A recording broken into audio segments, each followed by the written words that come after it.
Então tá, gente, boa noite para todos e todas.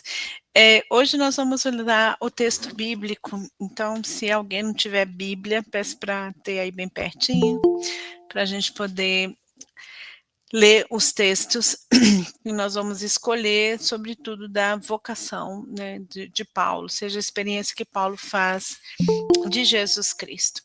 Bem, nós tínhamos no encontro passado feito uma visão, né, geral do contexto histórico de Paulo, o contexto do Império Romano e também todos os elementos vinculados à sua cultura, né. Como eu falava, Paulo, ele não é uma pessoa simples no sentido do estudo dele, porque ele abarca, né, várias culturas. Nós também abarcamos muitas culturas, a gente estava aí falando, um falando de uma região ou de outra, mas Paulo tem a cultura judaica muito forte, né, e a cultura grega, que mesmo que o Império Romano predominava, predomina, né, a cultura grega muito forte nas regiões da Ásia que tinham sido dominadas, pelo Império Romano. E a gente já estava entrando aí na figura de Paulo, né, nós já tínhamos visto se Paulo tinha nascido ou não em Tarso, e nós já tínhamos visto também sobre a questão da cidadania romana, né. E essa então a gente colocava um pouco em dúvida pelas várias hipóteses que nós temos, né, que pode ser que Paulo era um cidadão romano, embora isso ele não apresenta em suas cartas, nós encontramos só em Atos dos Apóstolos. Bem, um outro elemento que também se coloca em dúvida é se Paulo estudou ou não em Jerusalém, com Gamaliel, né. Essa é também uma informação que nós temos em Atos dos Apóstolos, não existe nenhum dado, nas cartas de que Paulo estaria ou foi para Jerusalém. O que a gente tem é algumas informações de que muitas pessoas que eram de cultura judaica, que nasciam na diáspora, ou seja, fora de Israel, fora da Palestina, eles eram, alguns eram enviados para estudar, então, em Jerusalém. Esse é um dado próprio de Lucas, né, como eu falei, Lucas tem uma outra teologia, né, sempre há uma questão de que Lucas tinha sido companheiro de Paulo, alguns até filmes, né, que falam aí que Lucas esteve com Paulo, mas nós não temos dados sobre isso, né. Lucas, ele segue uma teologia muito diferenciada da teologia paulina, em vários aspectos. E e ele então apresenta Paulo conforme os seus moldes, né, então nós vamos até dar uma olhada nisso depois, mas somente para dizer isso. Bem, o que que a gente pensa é que se Paulo, fosse, realmente para Jerusalém, ou seja, se ele tem esse contato com Gamaliel, Gamaliel então ele é da descendência de Hillel, né, nós temos dados de que havia 2 correntes rabínicas, uma de Shammai e outra de Hillel. Hillel é um personagem bastante importante dentro do Talmud, ou da tradição rabínica, porque ele geralmente ganha, né, as disputas de perguntas dentro do Talmud, né. Talmud é uma das interpretações dos textos bíblicos, que era uma tradição oral, e para não se perder, ela se torna então uma tradição escrita. E nós percebemos que Shammai, ele era bastante tradicional nas suas interpretações, né, sobretudo relacionado a algumas questões, como a questão do divórcio. Como você sabe, o divórcio é aceito dentro do judaísmo e, Shammai, ele acreditava que o divórcio poderia ser dado bem, um homem tinha o direito de dar divórcio para qualquer motivo, né, que a mulher então fizesse qualquer coisa, né, se ela queimasse o arroz, né, assim, então era uma coisa bem banal, eles podiam dar o divórcio para ela, porque não havia, né, critérios assim grandes.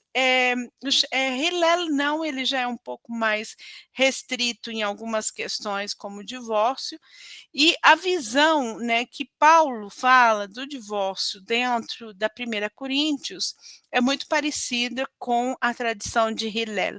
É só isso que nós temos, tirando algumas questões, por exemplo, de síntese, aquela síntese da questão de que a lei se resume em amar a Deus e amar ao próximo, era uma tradição que vinha de Hillel, muito difundida dentro da tradição rabínica, mas era muito vinculada a Hillel.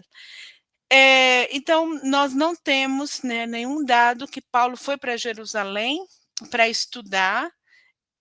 A única coisa que temos é que ele fala mesmo em Gálatas, que as igrejas cristãs em Jerusalém não o conhecia, mas aí nós só temos sobre as igrejas, as comunidades que aderiram a Jesus Cristo, mas não, né, vinculada à tradição rabínica.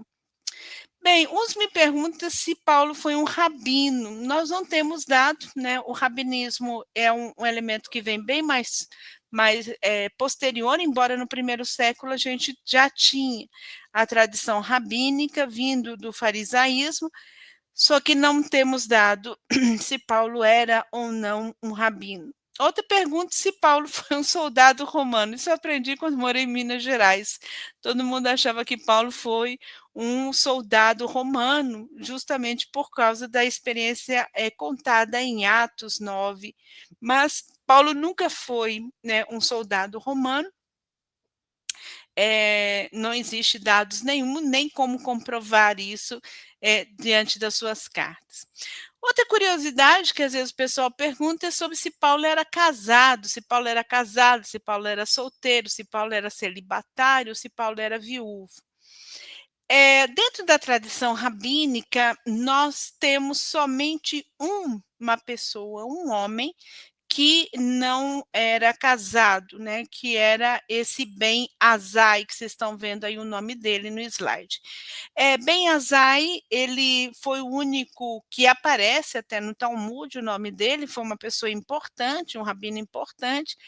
Ele, então, não casou-se justamente porque ele dizia, né, que nenhuma mulher poderia lhe dar o prazer que lhe dava o estudo da Torá. E por isso ele nunca casou, né? Então nós só temos um dado de um judeu, né, tirando claro Jesus Cristo e os outros que seguiram, mas um único rabino que não era casado. O único dado que nós temos sobre o estado civil de Paulo é quando ele fala em 1 Coríntios, né? Ele diz o seguinte, que ele desejaria que as pessoas fossem como ele, ou seja, que não tivesse mulher.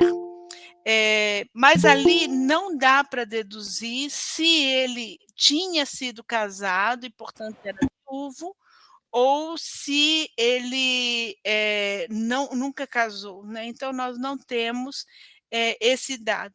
Há uma possibilidade dele ser casado, existe, né, uma possibilidade, só o que a gente percebe é que talvez, né, já na época que Paulo começava a evangelizar, ele já não era mais, não tinha mais esposa, ou por questão de viuvez, ou outros elementos que a gente não tem dados. Então, são esses alguns elementos que a gente pode colher aqui e acolá, né, nos textos de Atos e nas cartas paulinas. Bem, com relação à morte de Paulo, né, nós falamos aí do nascimento com relação à morte de Paulo. A morte de Paulo, falando de dados históricos, nós tivemos um relatório, né, um relatório que saiu em 2009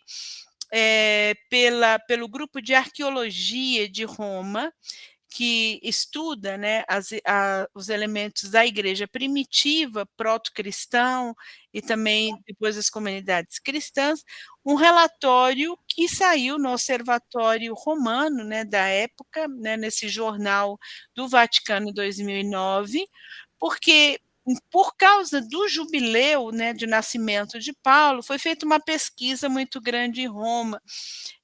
Eu estava em Roma nessa época estudando, e eles então, quem conhece ali o chamado Santuário de São Paulo fora dos muros, existe então um altar-mor, né, o altar na frente, e existe ali um lugar onde se falava que Paulo tinha sido enterrado ali. Então, foi feita uma pesquisa muito grande, eles praticamente, né, escavaram toda aquela parte ali perto do altar, para ver se encontravam alguma coisa, que poderia provar a morte de Paulo em Roma. Encontraram uma inscrição com o nome Paulo ali, tanto que quem vai para Roma agora, que vai no santuário, encontra ali um espaço já mais bem organizado para as pessoas, então, irem visitar. E saiu um relato uma síntese, né, no jornal Observatório, mostrando, o que eles tinham encontrado, né, e essa possibilidade da morte de Paulo em Roma, né. Então, é um elemento que foi praticamente fechado com essa pesquisa que foi feita. Começou aí em 2005 e terminou em 2009, né. Então esse relatório terminou um pouco antes, mas esse relatório teve em 2009, porque, claro, nós tínhamos acesso que sim, ele morreu em Roma, mas não tínhamos acesso às pesquisas realizadas que foi anunciada, ou seja, foi publicada no Observatório Romano. Bem, o último outra coisa que a gente tinha era uma carta de Clemente, que falava da vinda de Paulo para Roma, né, que Paulo tinha ido para Roma, e o encontro de Paulo com Pedro em Roma, e a morte de Paulo, portanto, em Roma, né. Então são os únicos dados que nós temos, né. Existe, claro, todo o que nós podemos falar, uma certa tradição muito ligada até a elementos que não são historicamente comprovados, como aquela questão de Roma, as 3 fontes, onde, Paulo é degolado e a cabeça de Paulo cai, formando 3 fontes, que a gente encontra em Roma. Isso, existe toda uma fantasia com relação a isso, mas não há nenhuma comprovação, que nós podemos falar de uma comprovação histórica. Então, o que nós temos de dados históricos sobre a morte de Paulo foi, em Roma, foi isso daí, né, ou seja, foi essa escavação que foi realizada nessa igreja de São Paulo fora dos muros, isso porque existe sempre é que nem a igreja de São Pedro, né, a Basílica de São Pedro em Roma. Esses lugares eram os lugares, assim, mais que eram brejos, né, se a gente for ver, por exemplo, ali o Vaticano, era uma região de brejo. E às vezes o que certifica que uma pessoa morreu no local ou não, é a tradição popular que gira em torno desse personagem, né. Então, uma era o próprio Pedro ali na basílica e outra era Paulo na Basílica de São Paulo fora dos muros. O que nós temos também de dados desse período, do jubileu, que foi feita uma pesquisa muito grande, foi com relação à questão de uma catacumba chamada Catacumba de São Sebastião. Não é uma das catacumbas mais famosas, de Roma, mas, existe, quando a gente entra nessa catacumba, no final da catacumba, havia muitas inscrições que foram encontradas. inscrições dos falecidos que ali foram enterrados, mas eles se dedicando a um santo, a uma pessoa importante. E lá foi encontrada várias inscrições que mencionam o apóstolo Paulo. Né? Então, nós temos esse outro dado, que é a catacumba de São Sebastião, que também é bastante próxima ali da Basílica de São Paulo, fora dos muros. Então, são esses dados que nós temos sobre a morte de Paulo, e que podemos, assim, ter, né, uma visão que talvez realmente Paulo foi para Roma e morre, portanto, em Roma. Bem, o que Paulo fala de si mesmo, né? A primeira questão que Paulo fala é em Filipenses 3, de 2 a 5. Né? Paulo fala que ele é um judeu, que é filho de judeus, ou seja, filho de hebreus, que é da tribo de Benjamim, e que, portanto, e que ele é um fariseu radical. Né? Então, nós temos aí que, como vocês sabem, em Israel havia, né, esses 5 grupos religiosos políticos, né, que eram os saduceus, os herodianos, os essênios, os zelotas e os fariseus. Né, cada um com uma visão tanto messiânica como uma visão política diferenciada. Né? Os saduceus tinham toda a visão do sacerdócio de Sadoc e todo um vínculo, né, com a questão do messianismo como uma pessoa que veria como um sumo sacerdote ou como um sacerdote. Né?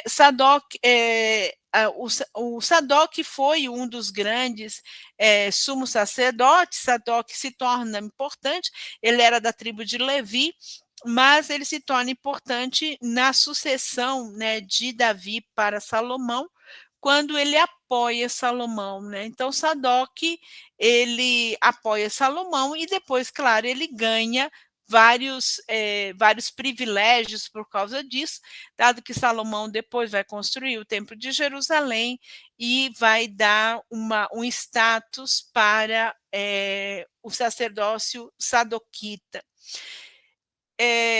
Justamente porque Salomão ele não deveria ser o sucessor de Davi, dado que ele não era o filho primogênito, também tinha todo o problema, né, de ser filho de Betsabeia, toda a confusão do adultério, né, de Davi com Betsabeia, né, antes, com a morte do primeiro filho, e o segundo foi justamente Salomão, que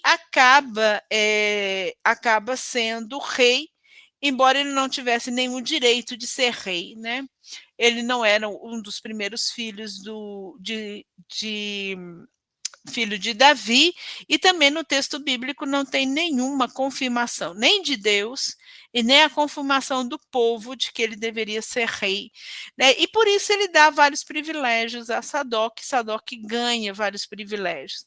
Bem, os herodianos, eles estavam ligados a Herodes, né, o Herodes o Grande, né, nós temos aí milhares de Herodes, né, porque vinham da família Herodes, temos o Herodes o Grande, Herodes Filipe, Herodes Arquileu, Herodes, todos tinham o nome de Herodes, né, dá para constatar quase 8 Herodes diferentes, né, nesse período, e geralmente eles estavam vinculados ao aspecto político.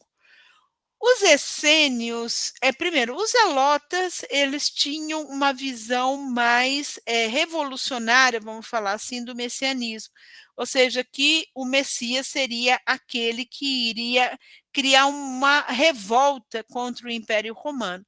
Né? Eles tinham um espírito mais guerreiro, uma visão política do messianismo de Jesus, e eles esperavam, né, a manifestação de Jesus como aquele que fosse estabelecer uma revolução, uma revolta mesmo contra o Império Romano.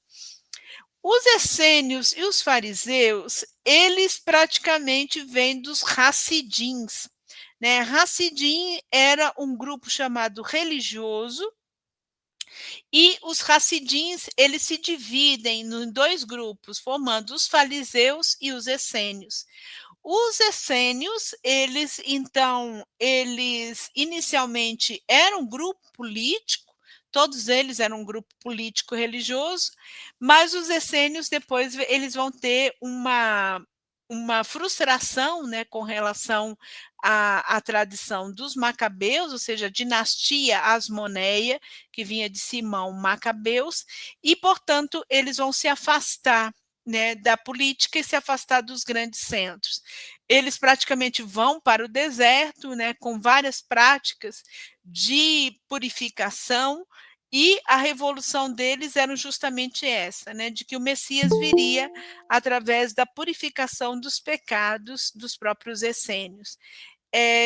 Também é um grupo mais fechado, né, era um grupo que preservava muito a questão do jejum, da penitência, a questão da castidade, e vários ritos de purificação estariam assim relacionados com os essênios. Bem, mas Paulo diz que ele é um fariseu. Bem, o movimento fariseu também era um movimento político, como eu falei para vocês, é um movimento que vai se opor à helenização da fé, ou seja, o período grego, né, nós vamos ter aí o período de Alexandre Magno, que vai dominar em 330 33, depois ele morre, né? Logo depois, foi um pouco tempo que ele permanece, mas era um cara com uma capacidade muito grande e ele pregava não tanto uma expansão territorial através da guerra, mas uma expansão, um domínio mesmo do seu império através da cultura, né, que seria a helenização de todas as culturas, sobretudo da cultura hebraica. Ele consegue até, dado que a cultura grega, ela vai chegar até nós, né, aqui nós fomos bastante influenciados pela cultura grega. Mas ele então faz isso, há um movimento, né, de resistência contra a helenização, que será um movimento dos macabeus, primeiros com Matatia, que é o pai dos macabeus. Matatias vai, portanto, ele refugia fora dos grandes centros, nas montanhas, e lá eles encontram os Hassidins, né, que eram chamados espirituais ou os religiosos. E é desse grupo, né, dos Hassidins, que nascem os fariseus, né, como eu acabei de falar, e os essênios. A palavra fariseu é muito difícil de saber de onde veio a sua origem, né? Uns falam que vem de Perusim, Perushim, que significa separados, puros. Então, nós vamos ter toda essa questão do início deles ligada à política, né, em 167 a 164, com o movimento dos macabeus. Eles serão movimentos de resistência contra a helenização. Eles vão praticamente mandar na política até o período de Alexandre Janel. Alexandre Janel, ele era da dinastia Asmoneia, de Simão Macabeus, mas para perceber, ele tinha mudado o nome já para Alexandre, ou seja, ele já estava muito ligado, praticamente tinha incorporado a questão da helenização, ou seja, da cultura grega, né, do prevalecer a cultura grega. Depois Alexandre morre, Alexandre Janel, e quem vai dominar, né? Porque esse é o único período que Jerusalém foi dominada pelos judeus, né? Que foi o movimento dos macabeus. Então, quem vai dominar depois de Alexandre será sua esposa. Por quê? Porque Alexandre Janel vai prender a sua esposa, a sua mãe, e vai prender os fariseus para que eles não tivessem nenhuma influência, não influenciassem a sua política. Quando Alexandre morreu, então Alexandra Salomé vai assumir o poder, e ela então foi bastante influenciada pelos fariseus. Quem mandava praticamente eram os fariseus. Bem, com a linha dos Hircanos, que era também da dinastia Asmoneia, os fariseus eles vão criar uma frustração muito grande contra essa dinastia, e aí eles vão sair da política. Né? Então, aí nós vamos ter a questão de eles serem mais ligados à questão religiosa, eles pensam em obter a salvação por meio da piedade, da purificação e do estudo da Torá. Eles são grandes intérpretes da Torá, né, e eles tentam então praticar, né, e anunciar para que seja conhecida a Torá, pois isso é seu dever. Ou seja, os fariseus eles são muito populares, justamente porque eles estão aí no meio do povo para interpretar a Torá, né? Muitas vezes eles são vistos, né, a gente pergunta: "Quem é o fariseu?", o pessoal diz: "É um hipócrita". Não, ele não é um hipócrita, né, tem fariseus muito famosos, como é Paulo, eles, tinham esse conhecimento da tradição oral e da tradição escrita, ou seja, para eles é muito importante o Pentateuco, o livro dos profetas e os sapienciais, mas também a tradição oral, ou seja, as interpretações rabínicas no decorrer do tempo, dos textos bíblicos. Para eles, no Sinai foi dado a tradição oral e foi dada a tradição escrita. Então eles conhecem muito bem. Em 63, então, antes da Era Comum, eles são considerados como os grandes intérpretes da lei, né. Então, eles vão fazer toda a sua vida centralizada na Torá.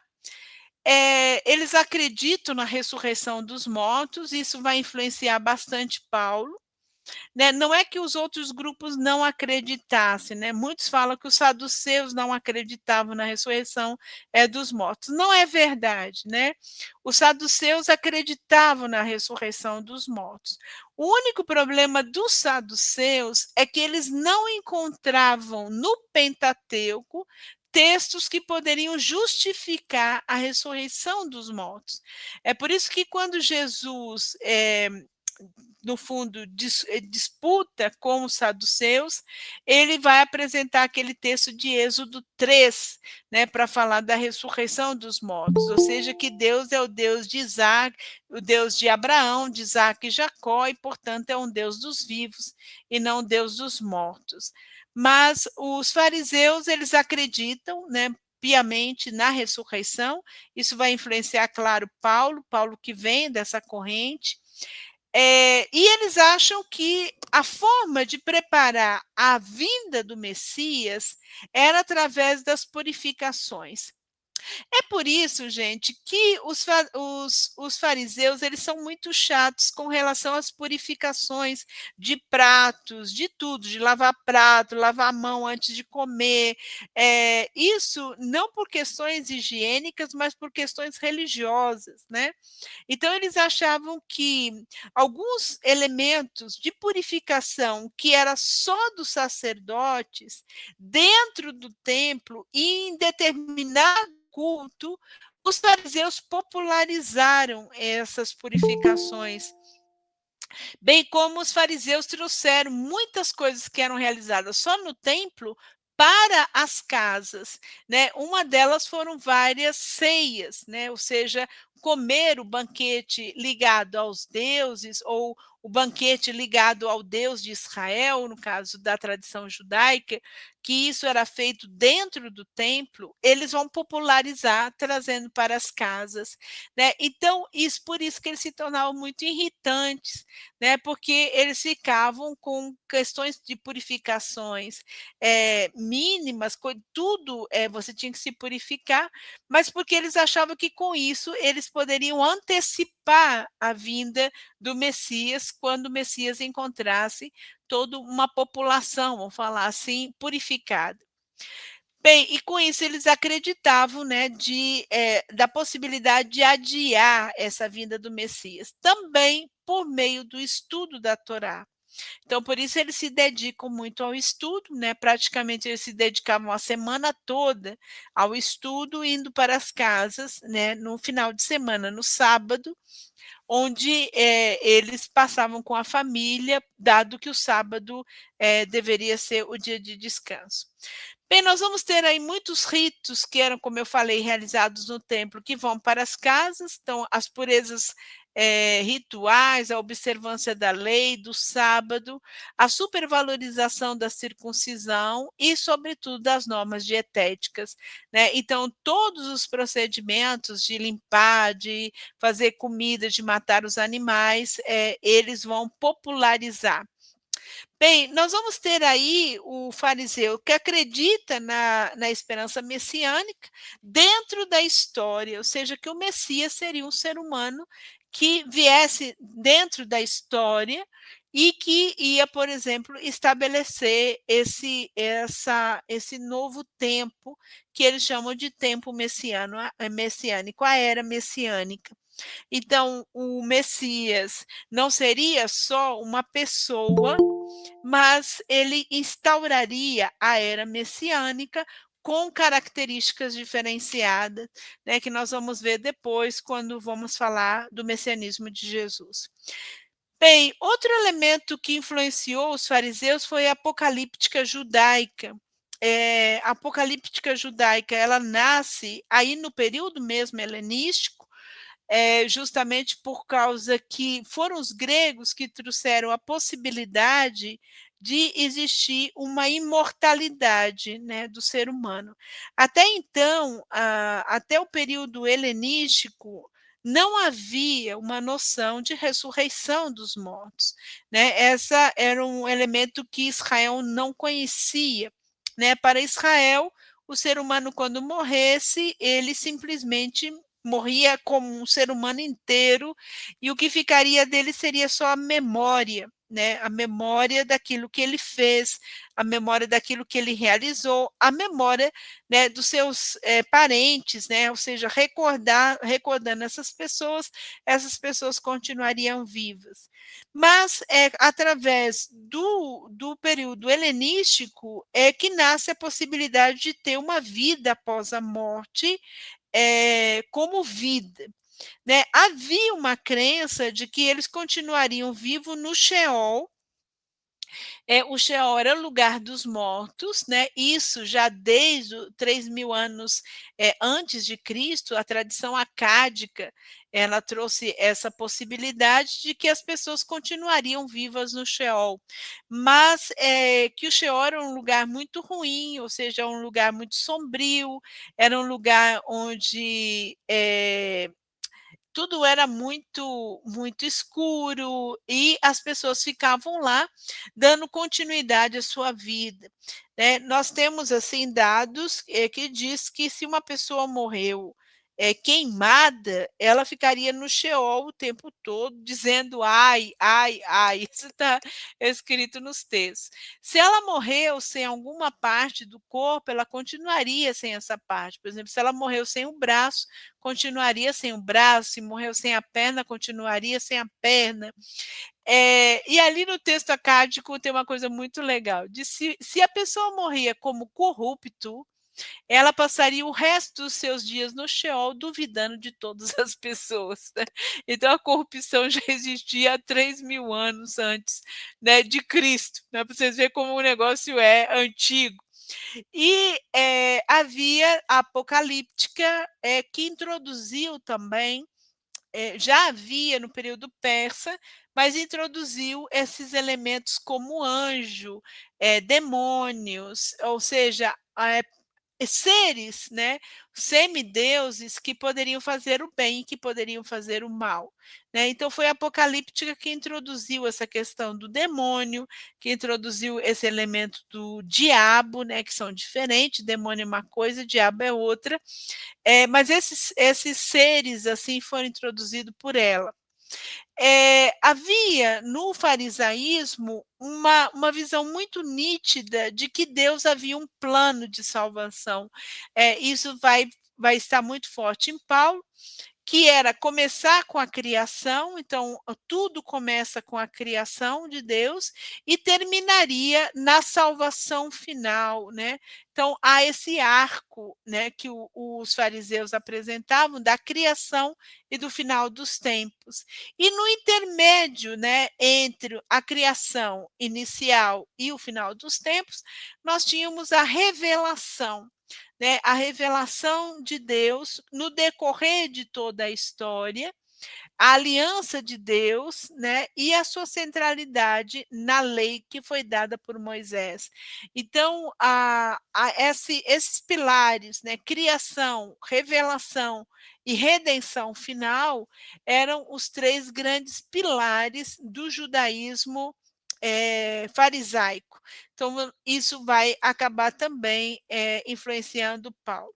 Como eu falei, nós temos duas grandes escolas farisaica, Hillel e Shammai. É por isso que Paulo talvez estaria vinculado a Hillel, dado que ele fala de Gamaliel. E o farisaísmo seria o único movimento, né, religioso que vai permanecer após a guerra judaica, ou seja, a guerra e a destruição do Templo de Jerusalém em 70. Todos os outros vão ser eliminados, né, os saduceus, os essênios vão permanecer, mas fora no deserto.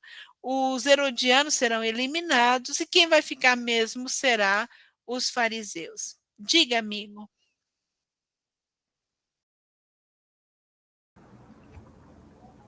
Boa noite, irmã. É, tem uma pergunta, porque está bem claro que na sua explanação a cultura judaica pegou muito detalhe de outras culturas, né?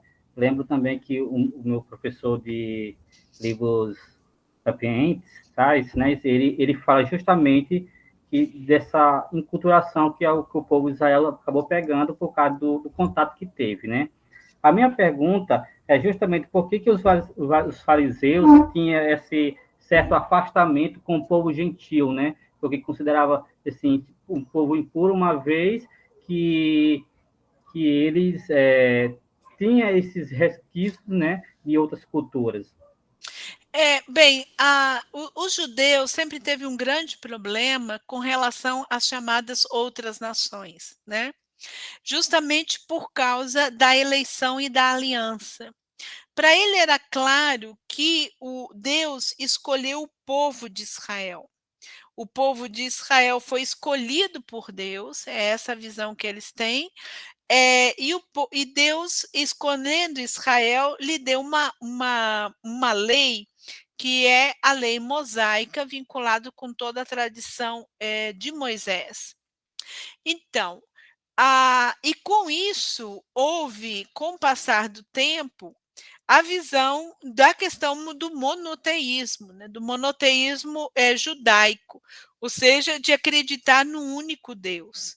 Esse conceito de acreditar no único Deus só foi possível quando Israel entendeu que o Deus de Israel era um Deus criador, né? Porque até então ele acreditava que o Deus seria de Israel, né? Mas que poderia existir outros deuses. Com o conceito de Deus criador, que no fundo também ele aprendeu de outros, nós vamos ter que ele vai entender que Deus é criador e ele é um único Deus, e, portanto, não existe outro Deus do que o Deus de Israel. E com isso ele vai apresentar esse monoteísmo que nós chamamos de monoteísmo ético. Né? Há um monoteísmo da filosofia, da cultura grega, mas ele poderia estar vinculado à questão ética ou não. Para Israel, é impossível um monoteísmo que não seja ético, ou seja, por quê? Porque para Israel, o Deus de Israel, que é o Deus criador, deu a lei mosaica para Israel, para que ele cumprisse as questões éticas. Então, qual é a briga então de Israel com as outras nações? É que as outras nações acreditavam que existia outros deuses. Então, o problema era justamente com a visão de Deus, né? Ou seja, eles tinham uma visão de Deus politeísta que Israel não conseguia admitir com o passar do tempo. Então, apesar deles ter aprendido muito com as outras culturas, ele nunca admitiu isso, né? A gente sabe pelos estudos e percebe que como evoluiu Israel quando ele teve contato com outras culturas, porque essas culturas também o dominaram, né? A Babilônia, a Pérsia, a cultura grega. Mas ele cria esse ranço, dizendo que o único que aceitou o Deus criador foi Israel, né. Então, é por isso que ele não aceita as outras nações, ele só aceita as outras nações se elas, então, se convertessem ao Deus de Israel.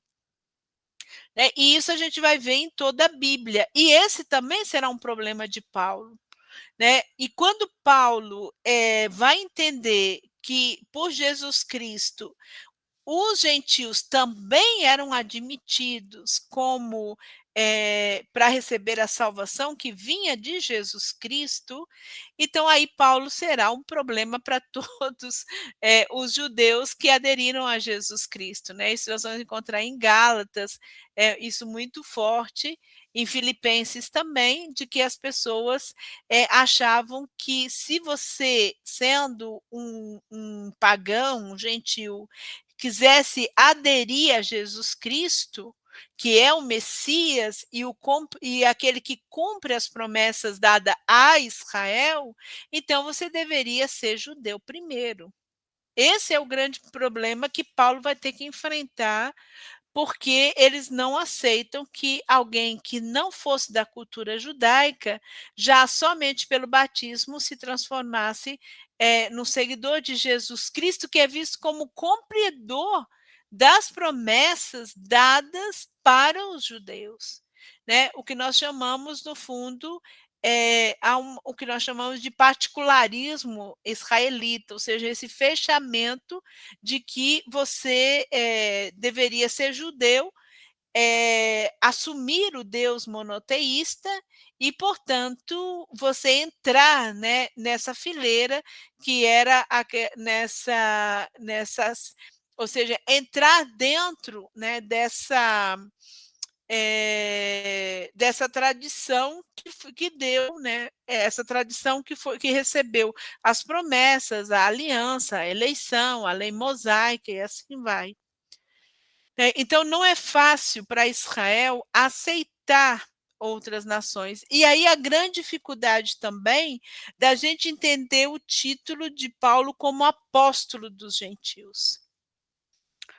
Porque o que que seria ser apóstolo dos gentios?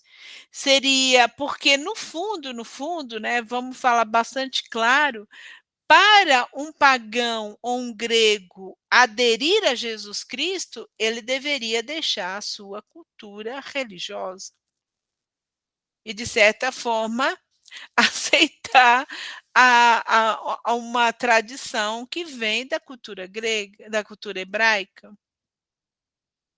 Porque você não poderia mais fazer sacrifício para outros deuses, não participar de sacrifícios para outros deuses, então você, no fundo, teria que renunciar à sua cultura.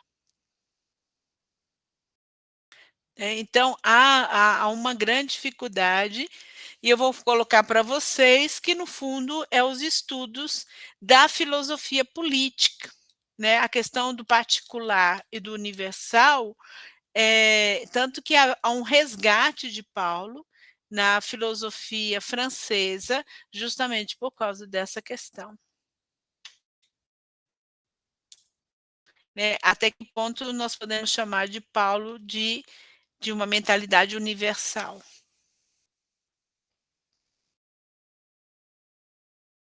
Respondi? Bem, outro elemento que nós temos de Paulo é que Paulo, ele se caracteriza como um apóstolo, apóstolo de Jesus Cristo, servo. São os 2 nomes que Paulo dá a si mesmo, e na tradição apócrifa de Paulo, Paulo é visto como um místico, um grande místico. Bem, vamos entender cada título que ele se dá. Primeiro, apóstolo. A palavra apóstolo, que significa enviado, é um título que Paulo teve que suar muito para poder ter, né, porque havia uma visão bastante restrita de que o apóstolo era somente aquele que tinha visto Jesus, ou seja, aqueles que tinham sido escolhidos por Jesus no período que Jesus estava na história. E Paulo não foi um dos discípulos de Jesus, né? E, portanto, não poderia se considerar como um dos apóstolos. Ou seja, Paulo nunca viu Jesus da história, ou seja, o Jesus que viveu, que morreu, né? Ele não conheceu Jesus assim. Paulo só conheceu Jesus após a sua ressurreição, sua morte e ressurreição. Mas a palavra apóstolo, ela vem da tradição profética, né? O apóstolo, geralmente o profeta, nos últimos períodos do profetismo, ele era visto como aquele que anunciava a vinda do Messias, né? Vocês pegam aí os profetas Malaquias, que é um já no final do movimento profético, é aquele que anuncia que o Messias viria, né? E aí nós temos todas as características de como seria o Messias.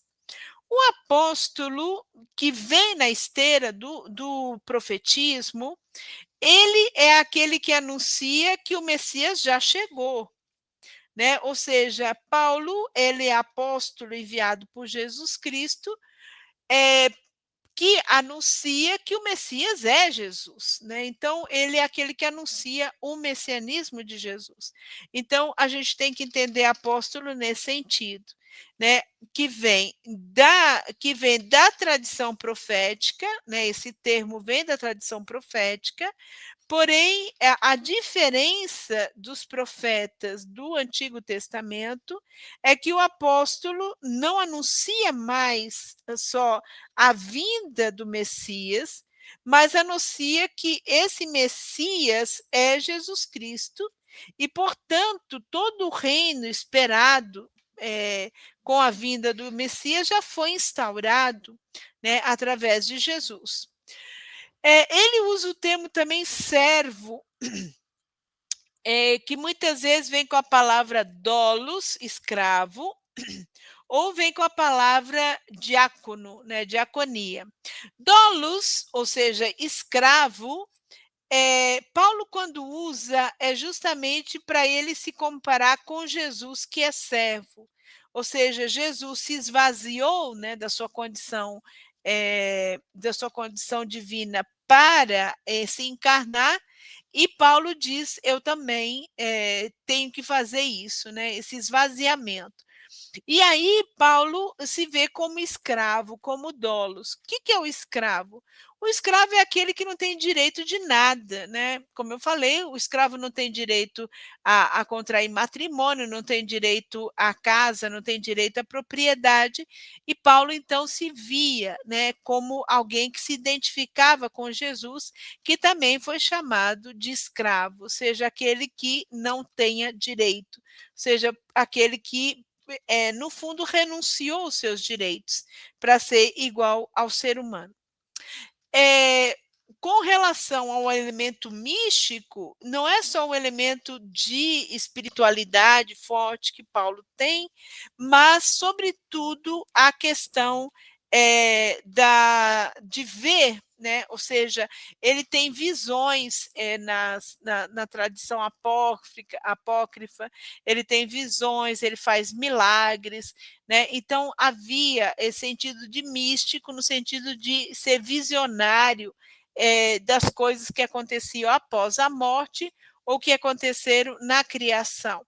Então, nós temos esse elemento vinculado a Paulo, porque geralmente os visionários, eles nunca vê o que acontece na história, né? O visionário, ele é considerado assim, porque ele vê o que acontece depois da morte e o que aconteceu antes da criação, né? E, portanto, ele é considerado o místico que viu isso. Essa visão também Paulo fala de si mesmo na carta de 2 Coríntios, quando ele fala que ele atingiu até o terceiro céu, ou seja, ele conseguiu ver Deus antes de morrer, né? Então ele faz essa visão e que ele, né, ouviu coisas que não era próprio de um ser humano. Então há uma visão assim.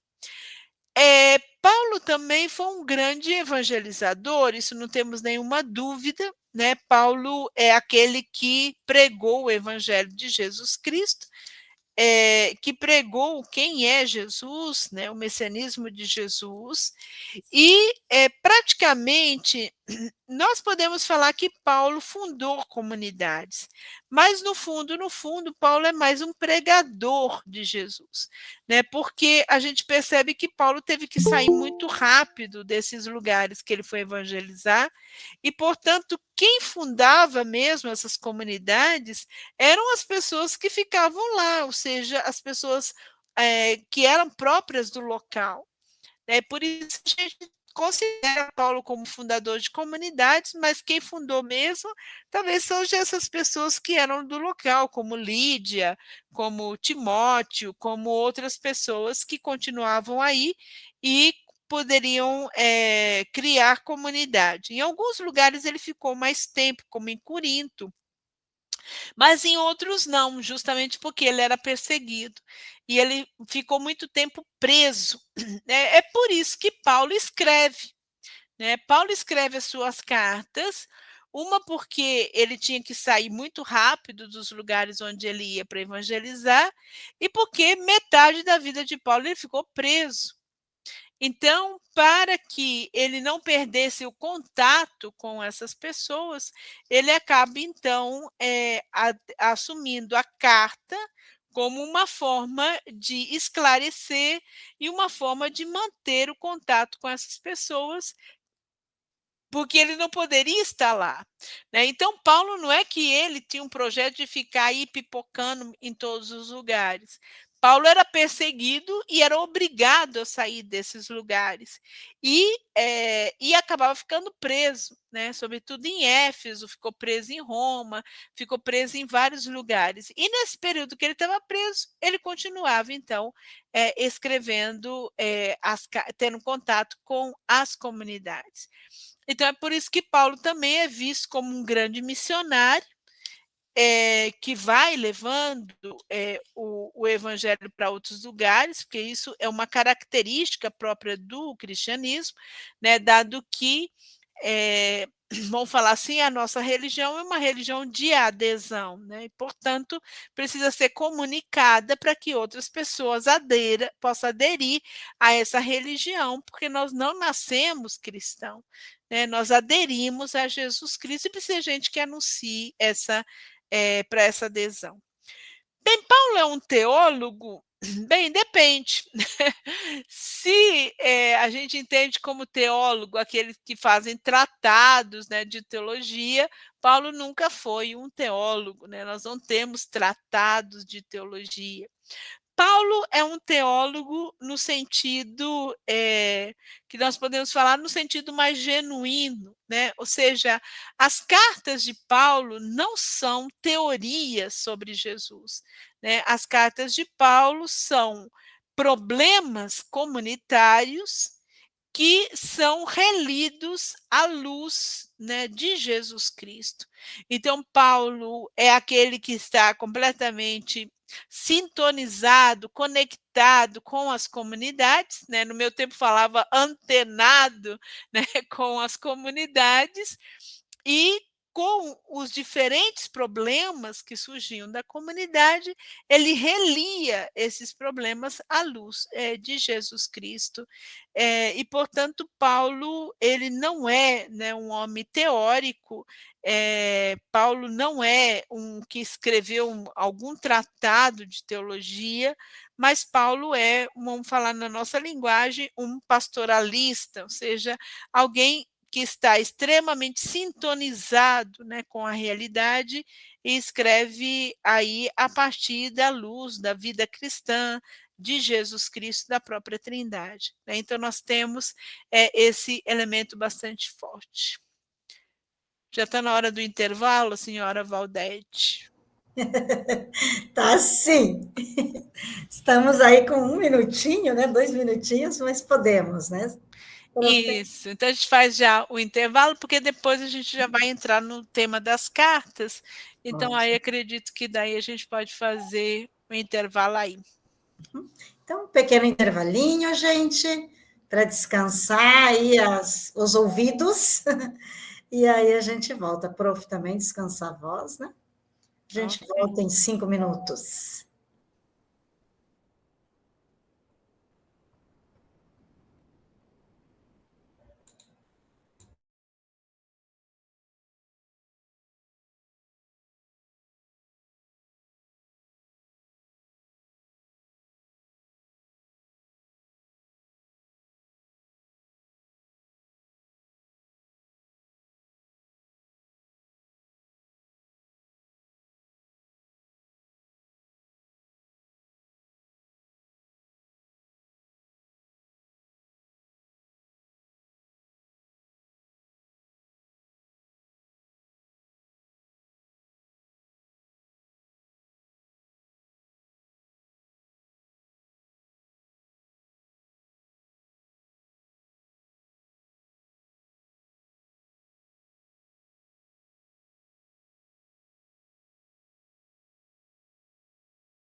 Muito bem, a professora já está na sala novamente. Vocês também estão por aí?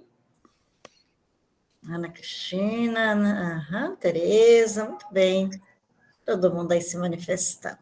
Então, continuemos? Consegue ver o slide, né? Não, saiu para mim aqui, saiu, Zuleika. Eu acho que alguém... Deixa eu pôr aqui. Alguém está transmitindo. Não sei, o técnico lá, se ele pode... Marco, você pode tirar transmissão de alguém sem querer ali. Foi, eu acho, né? O que aconteceu? Isso, acho que foi isso mesmo. Quem será? Deixa eu só agora ver aqui meu material. Acho que foi parar. Marcos, alguém compartilhou sem querer, ele já tirou, Muito bem. Então, deixa eu só passar aqui. Derrubou o slide da prof. Que maldade. Vai ganhar 0 na minha prova. Tira a nota aí, professor. Então, vamos lá, gente. Bem, nós estamos aí vendo, né, Paulo como um fundador, né, de comunidades, teólogo, né, nós já vimos. Bem, agora com relação às cartas, né, nós falamos de Paulo com relação às cartas. Então, as cartas, gente, era um meio de comunicação normal, né, da época, muito utilizado, né, na época.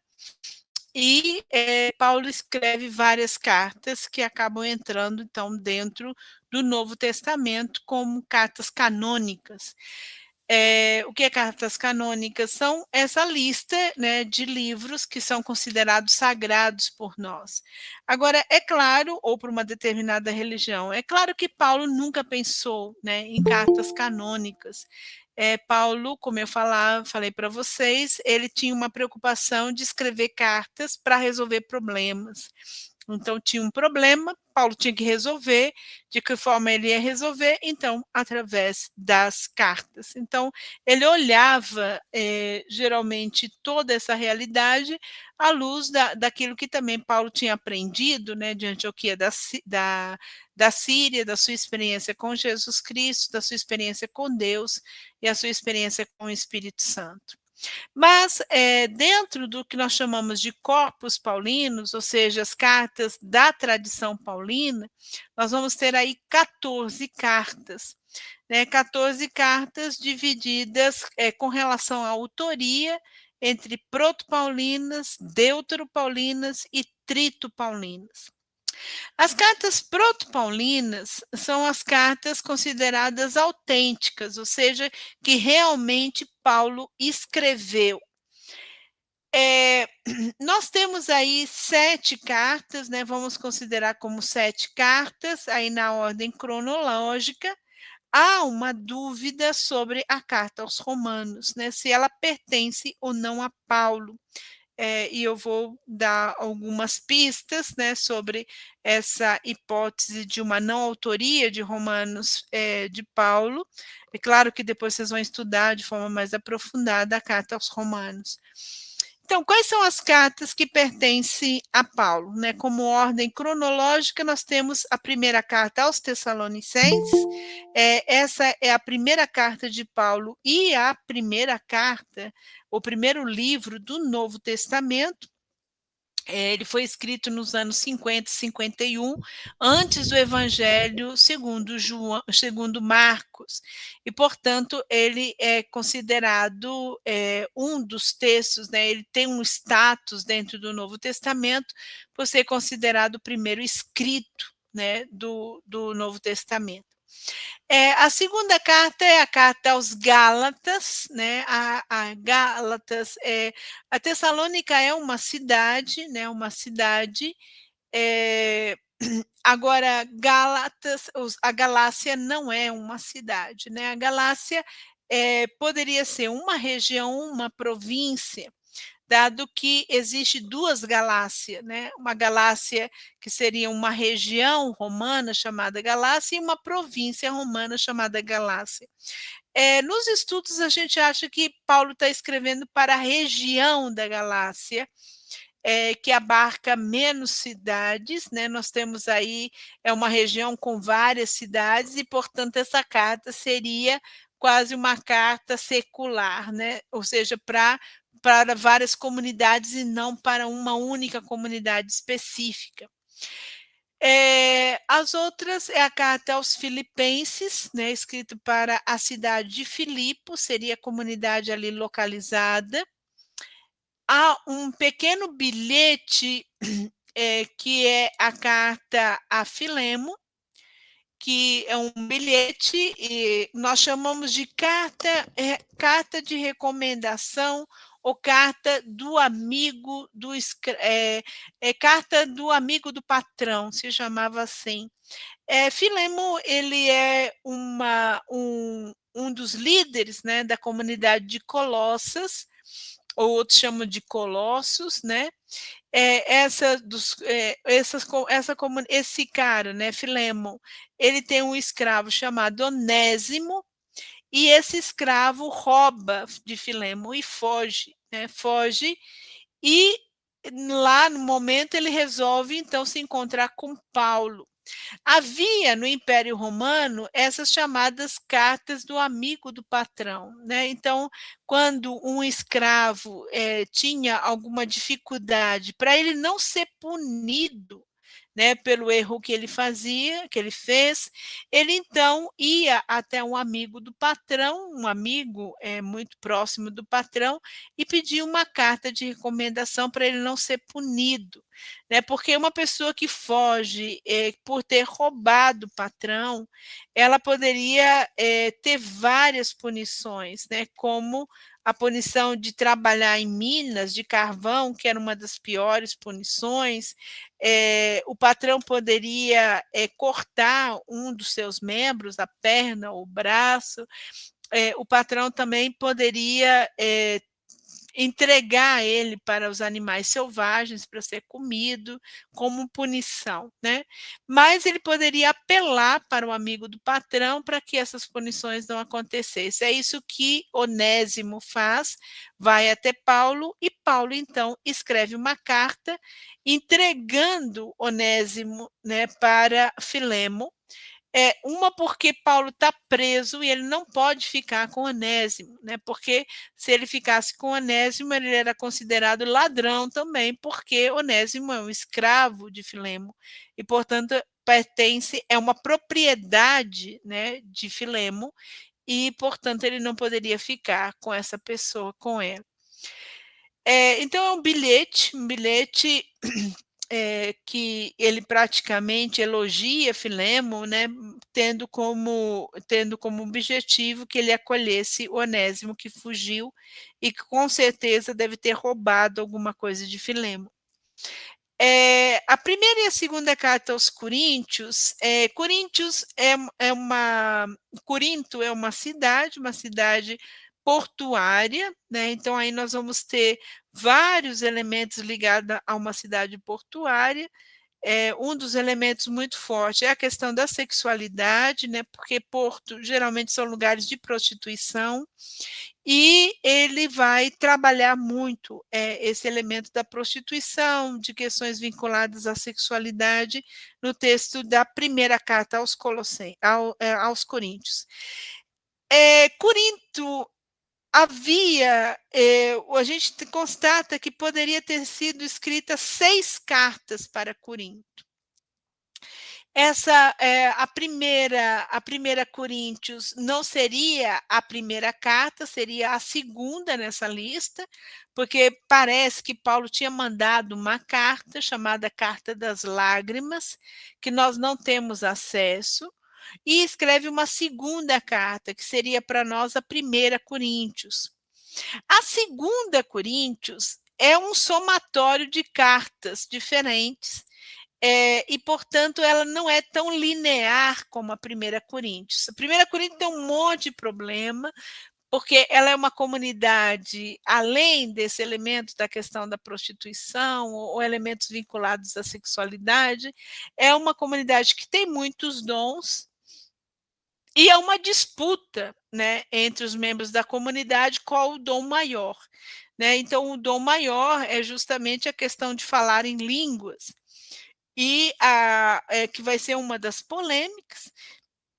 Depois nós temos vários problemas de incesto, problema de julgamento entre eles, problema se deveria ou não comer as carnes sacrificadas aos ídolos, a questão se deveria ou não continuar casado, né, depois que a pessoa aderisse a Jesus Cristo, porque muitos achavam que se ele aderiu a Jesus Cristo, ele já era puro, e, portanto, ele não poderia continuar com sua esposa por causa da questão da relação sexual. Nós vamos ter também problemas, como eu conversei com vocês, de classes sociais diferentes na comunidade, ou seja, aqueles que apareciam primeiro comia comida, né, já da ceia do Senhor, e não deixava nada para aqueles que chegavam depois, né, que tinham que trabalhar. Então, esses são um dos problemas que a primeira carta aos Coríntios vai ter que enfrentar.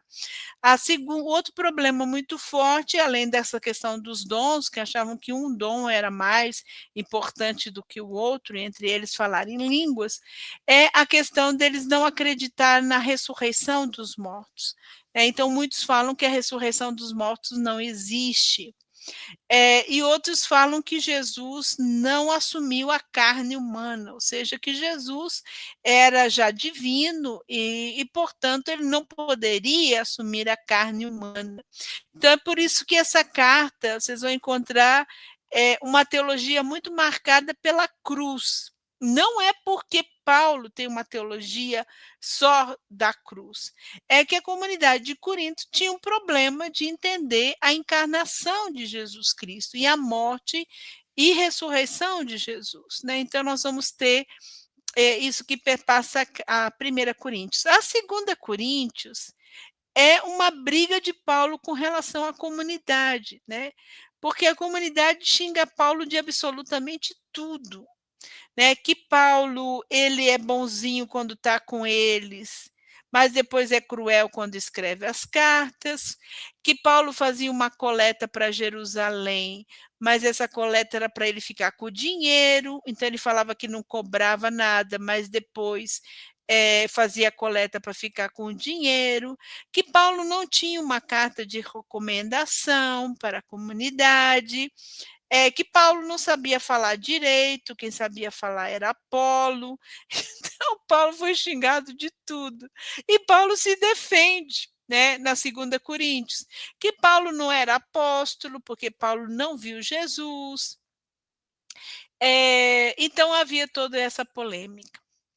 Bem, com relação à carta a Filipenses, gente, Filipenses não tem grandes problemas, né? O único problema que Filipenses tem é uma briga interna entre as lideranças.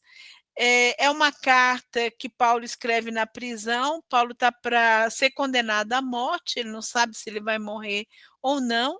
E Filipenses é uma grande carta da alegria, né? Onde Paulo fala da alegria de divulgar, né, o evangelho. Eu não falei da carta aos Gálatas. O problema da carta aos Gálatas é justamente esse problema de que houve uma assembleia em Jerusalém, onde foi estabelecido que Pedro iria evangelizar os judeus que aderiram a Jesus Cristo, e Paulo iria evangelizar os gentios que seguiram a Jesus Cristo.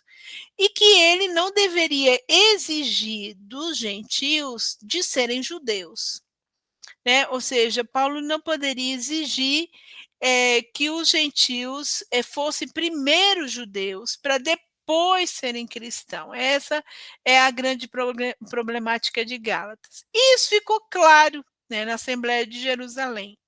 Mas o que aconteceu? Algumas pessoas que vinham de Jerusalém para essa região, né, da Ásia, que é a região da Galácia, falavam que Paulo estava pregando um evangelho que não era verdadeiro, né, porque ele estava batizando pessoas sem serem judeus, judias ou judeus primeiro, sem antes aderir ao judaísmo. E Paulo, então, escreve essa carta com muita raiva, é uma carta que mais expressa a raiva de Paulo, porque essas pessoas que vieram de Jerusalém acabaram influenciando a comunidade, e a comunidade acabou entendendo que Paulo realmente não era um verdadeiro apóstolo. Então, aí vocês vão encontrar que é uma carta muito forte, e uma carta que Paulo xinga demais as comunidades, depois Paulo abraça, beija e diz, xinga de novo. Então, é uma carta que mostra muito a emoção de Paulo. A primeira carta aos Tessalonicenses, ele tem uma única, uma das problemáticas é o seguinte, que é a principal problemática, a primeira Tessalonicenses, é que Paulo teve que evangelizar muito rápido Tessalônica e teve que sair rápido da região. E Paulo falava da ressurreição dos mortos na parousia, ou seja, no final dos tempos. O problema é que o tempo foi passando, a parousia não chegava e as pessoas foram morrendo. Então começou a vir a dúvida se essas pessoas que morreram antes da parousia e que tinham aderido a Jesus Cristo, se elas iam ressuscitar ou não. E aí Paulo, então, faz quase toda a carta falando sobre a questão da esperança, né? Então, aí é a primeira vez também que aparece a chamada tríade paulina, a fé, a esperança e a caridade. E Paulo fala que sim, que as pessoas vão ressuscitar, aquelas que foram batizadas vão ressuscitar no final dos tempos, né? Paulo não acredita numa ressurreição logo após a morte. Para Paulo, o único que ressuscitou é Jesus Cristo. E que vai acontecer sim. Então, que é para ficar tranquilo, porque essas pessoas que morreram, elas batizadas, elas no final dos tempos serão ressuscitadas. Mas tem um outro problema. Como Paulo falava que a parousia seria logo, que Jesus voltaria, né, chamada segunda vinda de Jesus, as pessoas começaram a pensar assim, bem, se ele já vai voltar, para que a gente precisa trabalhar? Né? Vamos ficar esperando, né, ele voltar. Mas enquanto isso, ficavam comendo na custa dos outros. Então é quando Paulo faz uma teologia sobre o trabalho, né? E aqui nós vamos ter essa exortação de Paulo de que a parousia sim vai chegar, tem que esperar, mas esperar trabalhando, né? Não esperar passivamente, sem se sustentar, né? Então, Paulo dá uma bronca dizendo que essas pessoas, no fundo, estavam aproveitando, né, das outras, porque comia sem trabalhar. A segunda Tessalonicenses, que não é de Paulo, será mais dura sobre isso, que vem aquela famosa frase, se quem não trabalha também não come, né, justamente por causa dessa mesma polêmica, porém a segunda Tessalonicenses não pertence a Paulo. Bem, agora vamos para a carta aos Romanos. Bem, a carta aos Romanos já há um consenso de que tem duas cartas dentro dela, né? A primeira carta seria esse pequeno bilhete que está em Romanos 16, de 1 a 23, que tem uma lista de pessoas, de nome de pessoas.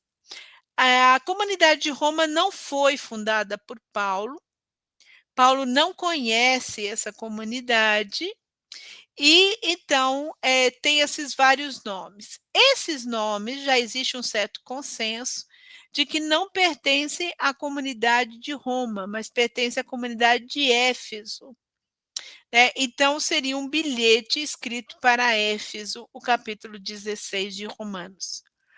Agora, Romanos capítulo 1, versículo 1 até 15, 33, seria uma carta destinada a Roma. Aí sim seria uma carta destinada a Roma. Até então, a gente sempre classificou Romanos como uma carta autêntica de Paulo. Porém, é uma carta que tem uma teologia, vocês vão aprofundar, uma teologia muito diferente de Paulo, embora não há um consenso entre os biblistas. Então, vocês vão encontrar biblista que diz essa carta pertence a Paulo, e vai ter biblista que vai dizer essa carta não pertence a Paulo. Eu sou uma das adeptas de achar que a carta não é de Paulo, né, justamente por causa da sua teologia. É uma carta que fala muito do pecado, que não é um elemento forte nas cartas autênticas de Paulo. É uma carta que fala da morte de Jesus como sacrifício, que também é um elemento bastante alheio a Paulo. Paulo nunca fala da morte de Jesus se servindo de imagens cultuais. Paulo nunca fala que Jesus é vítima, não fala que que a morte de Jesus é um sacrifício. Geralmente, quando Paulo fala da morte de Jesus, ele usa elementos provenientes da realidade jurídica ou da realidade comercial, né? Paulo não fala da morte de Jesus com termos cultuais. A carta aos Romanos é uma das únicas cartas que fala que Jesus é da descendência de Davi. Isso também não pertence à tradição paulina das cartas autênticas. Paulo nunca fala do messianismo davídico para falar de Jesus.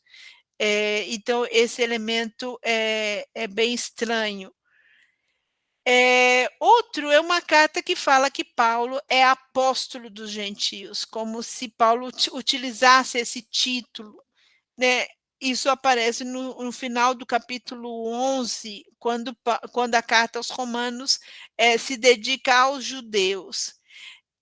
Isso também é estranho, né, dado que o autor, Paulo, ele não usa esse termo, que é um título que vai ser colocado em Paulo posteriormente. Mas uma coisa é certa, essa carta ao Romanos, sendo ou não de Paulo, ela está muito mais próxima das cartas autênticas do que das cartas deuteropaulinas, né? Justamente porque a problemática que perpassa a carta está mais situado no contexto dos escritos paulinos. Então, essas são as 7 cartas que fazem parte, que são consideradas autênticas de Paulo. Diga, Paulo.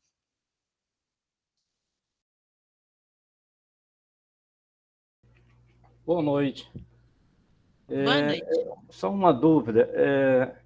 Eu vi algo a respeito, no caso de Paulo, ele não dá muita importância ao Jesus histórico, né, nas suas cartas, mas sim ele vai mais pela via da Trindade, Deus Pai, Deus Filho, Deus Espírito Santo.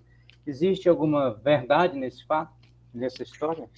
É porque Paulo, em termos, né? Porque se a gente considera a morte de Jesus como um elemento histórico, Paulo vai falar muito da morte de Jesus, né? Porque o que Paulo não dá ênfase é a questão do nascimento de Jesus, né? Por exemplo, Lucas, quando fala de Jesus como redentor, ele parte do nascimento de Jesus.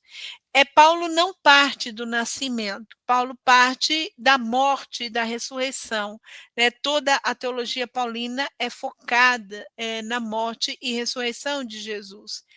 E ele dá ênfase também à ascensão, à glorificação de Jesus Cristo, mas o seu foco está aí. Ele não fala nada da vida pública ou do nascimento de Jesus. Uma porque a experiência que Paulo faz será justamente de Jesus crucificado e ressuscitado, né? Então, por isso, eu acredito que a sua teologia estará mais aí afinada com isso. Um dos dados que Paulo fala, a gente encontra nas cartas proto-paulinas, ele falar do ensinamentos de Jesus, né, que Jesus ensinava. E aí a gente vai praticamente bem. Jesus ensinava justamente na sua vida pública. Outro dado que vem da história é em Gálatas 4, quando Paulo diz que Jesus nasceu de mulher e nasceu judeu. Né? Então, é a única vez que nós temos uma referência sobre Maria, né, quando ele diz que que o Filho de Deus foi enviado por Deus, nascido de mulher, então aí uma referência ao nascimento de Jesus, e veio ligado à cultura judaica. Então são os únicos dados históricos que nós podemos falar. A teologia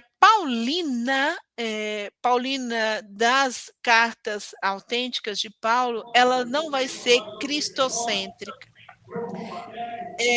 Paulo ele não vai dar ênfase a Jesus Cristo, né? Por incrível que pareça, essa ênfase a Jesus Cristo vem das cartas não autênticas de Paulo.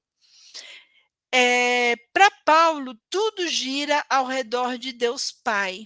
É Deus Pai que chama, é Deus Pai que fala, é Deus Pai que envia, é Deus Pai que tem um plano.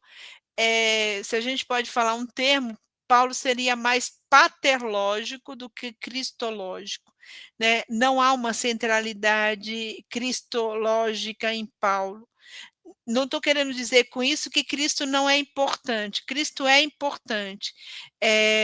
Cristo ele é a centralidade da revelação, mas a revelação de Deus Pai. Então, Deus Pai tem no seu plano o envio do Filho, Deus Pai envia o Filho, Deus Pai envia o Espírito Santo, na visão de Paulo, e Deus Pai ressuscita o Filho, e o Filho, no final dos tempos, vai entregar o poder a Deus Pai. Né? Então, tudo gira ao redor do plano de Deus Pai. Tanto que é por isso que ele vê Jesus como o Filho de Deus. Então, esse elemento trinitário é muito forte em Paulo. O único problema de Paulo é com relação ao Espírito Santo. Em alguns elementos, Paulo tem uma visão clara do Espírito, ou seja, que o Espírito é enviado por Deus Pai, que o Espírito é enviado para estabelecer o início da era messiânica, portanto, o Espírito está ligado ao Filho, né, porque o Espírito Santo era um dom prometido para o final dos tempos, ou para a certificação da era messiânica.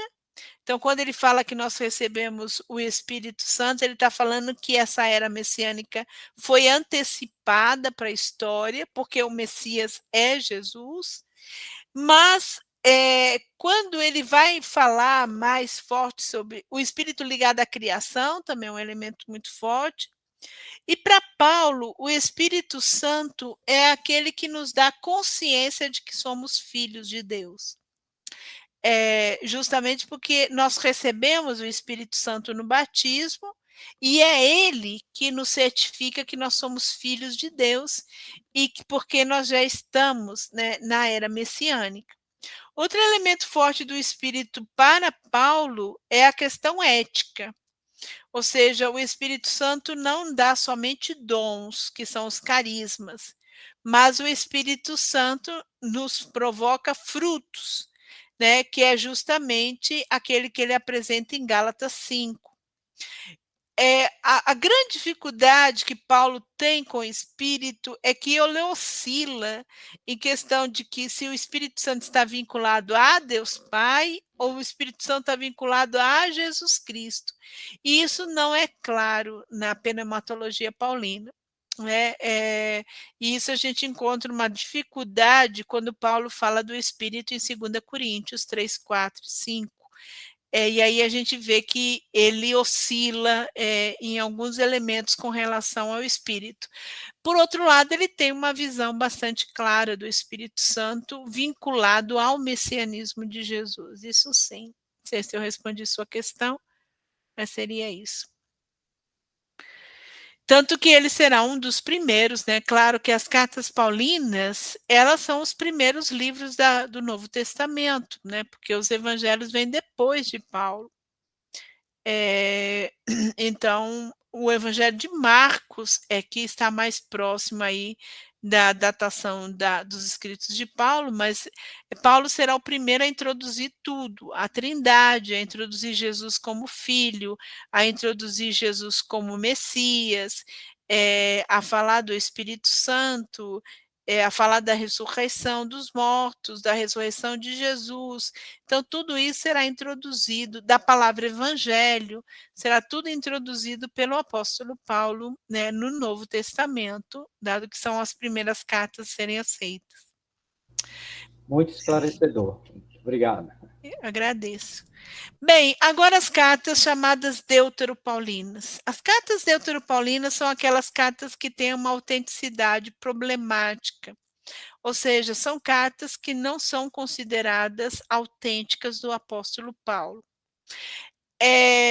A segunda carta aos Tessalonicenses, Colossenses e Efésios fazem parte do bloco das deuteropaulinas. Elas recebem o nome deutero porque foi escrita na segunda geração de Paulo, ou seja, já seria vamos falar assim, os discípulos aí de Paulo, aqueles que estavam nas comunidades, mas já muito próximo da morte de Paulo.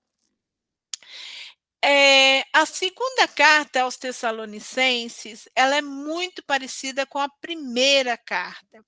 A única diferença é que nela não tem a tríade fé, esperança e caridade.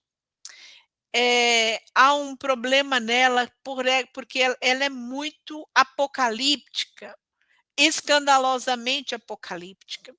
Porque Paulo fala da apocalíptica, mas ele não é tão forte como é a segunda Tessalonicense. A segunda Tessalonicense é muito influenciada por Enoque, pelo livro de Enoque. O livro de Enoque, que é um livro apócrifo muito grande, eles são 100 e poucos capítulos, eles que introduz essa questão dos demônios, né, na tradição judaica muito forte. Lá, praticamente, o Novo Testamento foi muito influenciado por essa visão. Né? Então, como que acontece? Eles sempre partem da questão do capítulo 6 de Gênesis, quando diz que os anjos se apaixonaram pelas mulheres e produziram gigantes. Por quê? Porque há o rompimento do limite do céu e da terra. Então, os anjos, que é do céu, se apaixonam pelas mulheres, têm relações sexuais com elas e produzem os gigantes. Os gigantes começam a comer tudo que vê na frente. E aí, Deus faz um dilúvio e mata os gigantes. E quando os gigantes morrem, dos corpos dos gigantes saem os demônios, saem vários demônios. E esses demônios são acorrentados por Miguel. Por que Miguel? Porque cada cidade tem um anjo guardião. Miguel é um anjo guardião de Israel. E então Miguel prende os demônios embaixo da terra. É aí, gente, que vem essa divisão de céu e inferno, né? Contando que o inferno estaria debaixo da terra. Então seria o céu, a terra e o inferno. Essa tríade cosmológica é introduzida pela apocalíptica judaica. E aí os demônios ficam debaixo da terra, aprisionados. E o príncipe dos demônios pede para Miguel soltar 10% só dos demônios para tentar os seres humanos. E Miguel consente, solta 10%. Então, se você se sente tentado, é só por 10%, você pode ficar tranquilo, né, os 10% dos demônios. E aí, o que acontece? Se tinha a ideia que no final dos tempos, Jesus ia julgar os demônios, o Messias ia julgar os demônios, e Deus julgaria os demônios.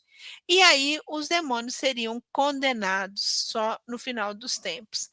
Essa visão está muito presente na segunda Tessalonicense, por isso é uma carta bastante difícil se a gente não entende esse pano de fundo apocalíptico. Mas ela é muito parecida. Então, por causa dessa extravagância apocalíptica, se percebe que a carta não pertence a Paulo, justamente porque Paulo é muito sóbrio em elementos apocalípticos. Colossenses e Efésios é muito diferente da teologia paulina. Como eu acabei aí de responder para Paulo, é Paulo nosso colega, a Colossenses e a Efésio tem uma centralidade cristocêntrica, ela é cristocêntrica.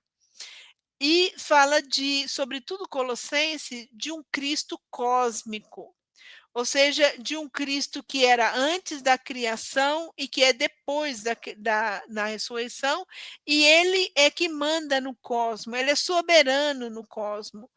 Essa é uma imagem bastante posterior à teologia paulina. Então, um elemento seria esse, o cristocentrismo dessas duas cartas. O segundo elemento bastante forte para falar que essa carta não é de Paulo, essas duas, né? A carta aos Efésios já é clara que não é de Paulo, há um consenso entre os biblistas. A Colossenses ainda não há um consenso, né? Mas é que a carta aos Colossenses é muito parecida com a de Efésios, elas são quase idênticas em questões teológicas, é por isso que elas estão vinculadas, e se uma não é autêntica de Paulo, então a outra também não poderia ser. O segundo elemento de falar que essa carta não é de Paulo, tanto as Colossenses como Efésios, é porque eles falam que depois da ressurreição a pessoa já é ressuscitada, né? Já faz a experiência da ressurreição. Paulo nunca fala isso, né? Paulo diz que nós fazemos a experiência do mistério pascal, nós somos mortos com Cristo, mas não somos ressuscitados. Colossenses e Efésios diz que sim, e que a nossa vida já está com Deus, né, na parousia, que será revelada, claro, no final dos tempos, mas que já fazemos a experiência da ressurreição com o batismo. Outro elemento que essas cartas não são de Paulo é a questão da eclesiologia, da visão da igreja. Paulo nunca fala que Cristo é a cabeça da igreja, né? Paulo diz que nós somos o corpo de Cristo, né? Essa ideia que há uma cabeça que coordena o corpo, ela é já uma ideia posterior, porque supõe já uma certa hierarquia no corpo, né? Paulo tem uma visão bastante, vamos falar em termos modernos, bastante sinodal da igreja. Ou seja, nós somos o corpo de Cristo, porque estamos unificados entre nós, porque comungamos do mesmo corpo, né, que é o corpo eucarístico, que é o corpo da ceia do Senhor, para Paulo, porque somos batizados no mistério pascal do corpo crucificado e ressuscitado de Cristo, e nós acreditamos, como batizados, na morte e ressurreição de Cristo. Então, nós formamos um corpo eclesial, onde cada um tem o seu carisma e fazemos para o bem da comunidade. Essa visão de Cristo como cabeça não é próprio de Paulo. O último elemento, que é mais da carta aos Efésios, é ver a lei, que com Jesus a lei é eliminada. Paulo nunca fala que a lei é eliminada com Cristo. Ele sempre diz que a lei atinge o seu objetivo, a lei continua, porque a lei é santa, ela não pode ser eliminada, mas a carta aos Efésios diz que ela é eliminada. A carta aos Efésios, ela não tinha esse nome, tá, gente? Essa palavra Efésios foi colocada posteriormente. Essa carta não tinha um destinatário. Mas, no primeiro século, eles achavam que era um desaforo, dado que Paulo ficou tanto tempo preso em Efésios, né? Porque não tinha nenhuma cartinha destinada a Éfeso. Então, ficou a carta aos Efésios. Outro também é um nome, né, de uma pessoa que aparece no final da carta e que pertencia à comunidade de Éfeso. Então, disseram, bem, se tem uma saudação para ele, então significa que a carta pertencia à comunidade de Éfeso, mas esse nome não existe. Tanto que em algumas Bíblias vocês vão encontrar aqueles que estão em Éfeso na nota de rodapé, né, dado que no original não existia esse nome.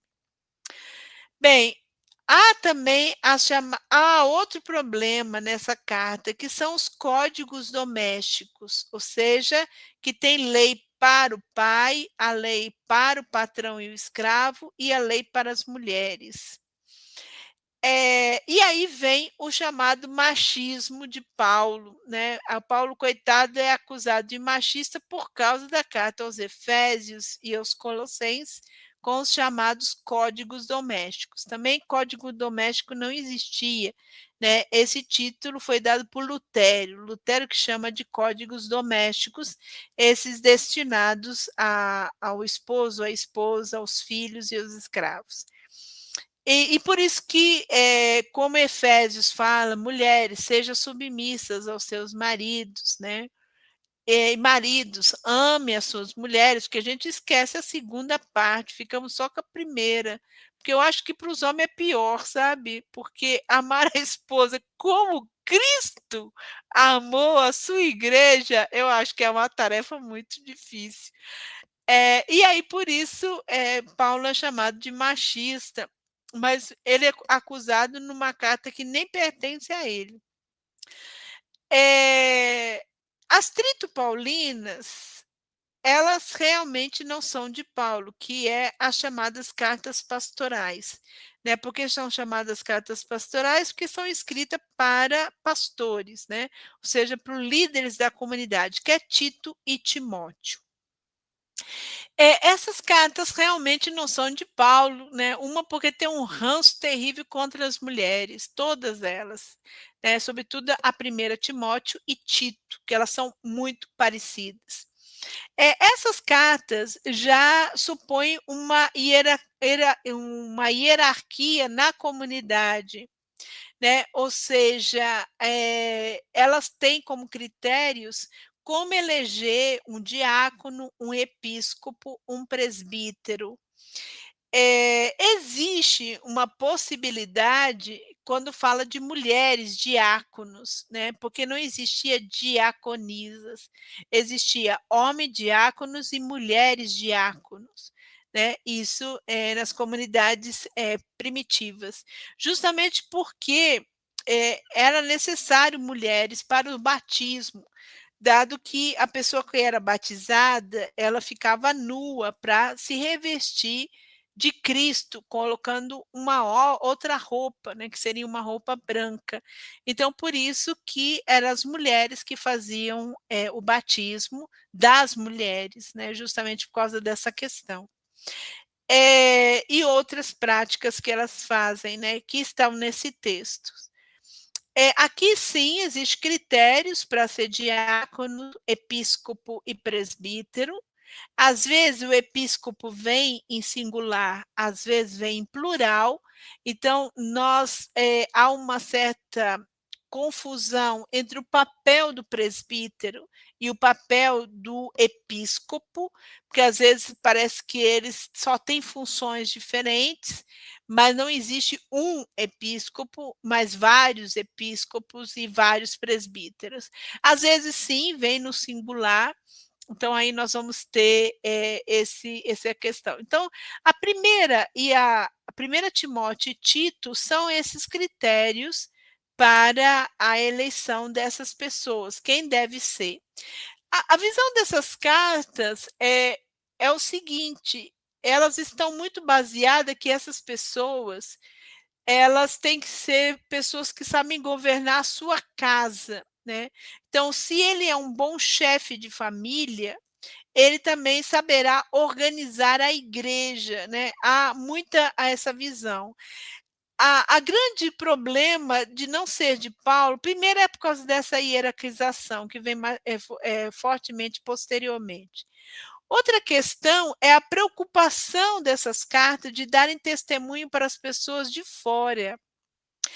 Paulo nunca fala da necessidade dos cristãos darem testemunho para as pessoas de fora, né? Porque para Paulo, se você é cristão, você já é um testemunho para as pessoas de fora. Mas essa carta não, essa carta tem essa preocupação do que as pessoas pensam de nós como cristão, o que elas falam de nós como cristãos. Para Paulo, o único que dá testemunho é o Espírito Santo sobre nós, mas não nós que damos testemunho para outras pessoas. E essas cartas já têm esse elemento. Bem, a carta aos Hebreus, gente, ela não é de Paulo. Ela não é uma carta, né? Ela é uma homilia, uma grande homilia. Aí eu coloquei que ela não é bem destinada aos hebreus, mas, assim, ela é fortemente judaica, né? Com certeza essa carta estaria vinculada à tradição judaica. Então, ela tem um outro contexto, já da urbanização de determinadas cidades. Ela fala em um contexto diferenciado das outras cartas. Ela pertence ainda ao corpus paulinos, uns falam que Hebreus faz parte do corpo Paulo, outros falam que não, que ela já estaria fora. Mas ela tem uma visão extremamente judaica. Por que essa carta não é de Paulo? Justamente porque ela fala do messianismo sacerdotal. Paulo, como eu falei para vocês, nunca fala de Jesus como sacerdote, nem como vítima, e muito menos como altar do sacrifício.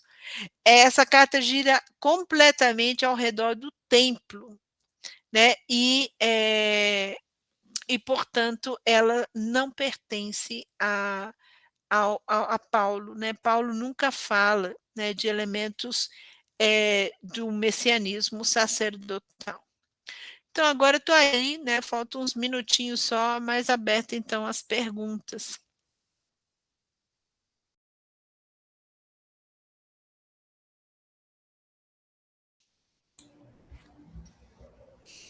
Se alguém quiser fazer uma pergunta para a irmã Zuleika, ainda dá tempo. Gostaram da aula? Liguem as câmeras. Para a gente fazer foto. Boa noite, professora Zuleika. Boa noite. Meu nome é Socorro e eu moro aqui em Parnaíba, no Piauí. Uau! E aqui está muito calor, mas tem vento, né? Porque fica numa região que tem praia. Então, eu gostaria de elogiar, né, sua competência, seu trabalho, que é muito bom. E também, para mim, está sendo, né, muito bom, porque está desconstruindo muitas coisas, principalmente porque na aula anterior a senhora falou sobre as características físicas de Paulo. E agora confirmou que ele não era soldado, porque quando a senhora falou que ele era baixinho, careca, calvo, eu pensei, mas como um soldado romano pode ter essas características, né? E outras falas suas, né, que para mim são muito importantes para desconstruir tantos mitos e conceitos errôneos que nós temos sobre Paulo, né? Essa é sempre minha missão. Eu sou paulina Então, sempre minha missão, eu falava para os meus alunos quando dava aula ali em Belo Horizonte, era falar: "Olha, gente, eu quero que no final vocês entendam Paulo, né, extremamente humano, né".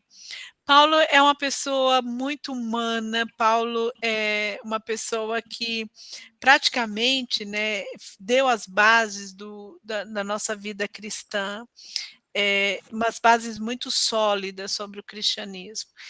E às vezes a gente tem muitos preconceitos contra Paulo, justamente de cartas que o coitado não escreveu, né, justamente pela mistura, das teologias, né.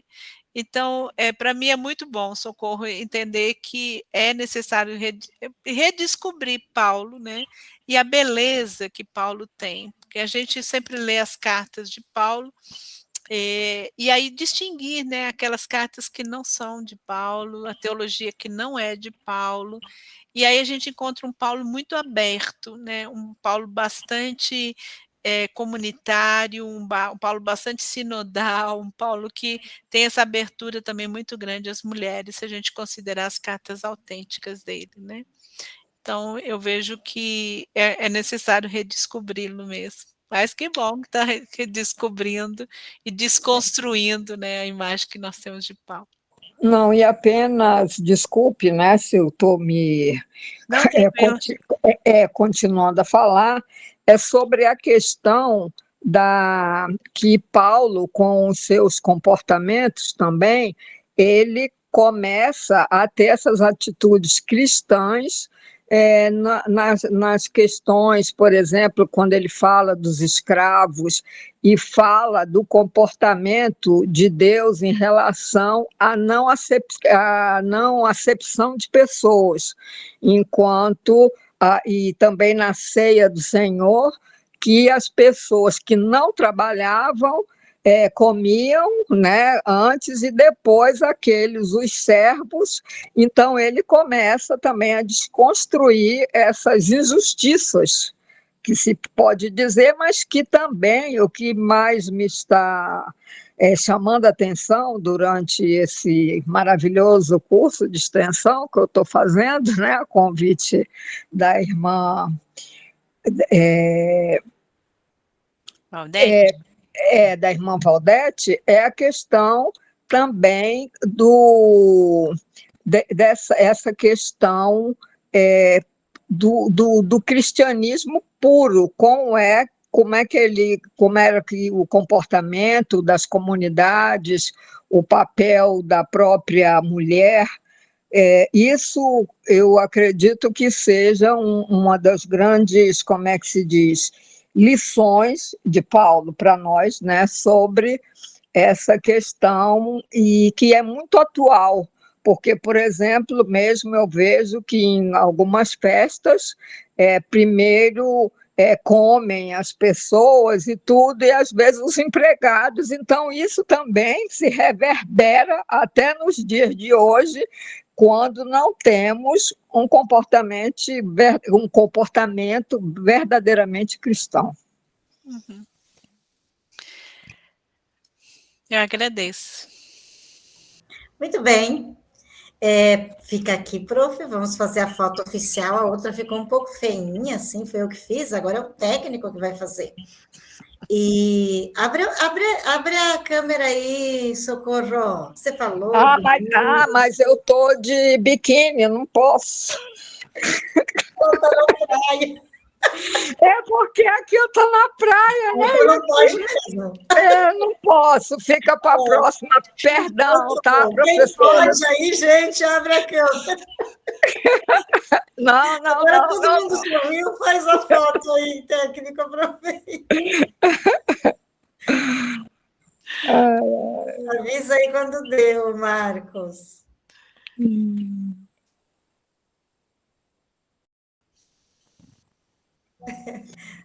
Só um instante ele ainda pede, acho que ele não fez ainda.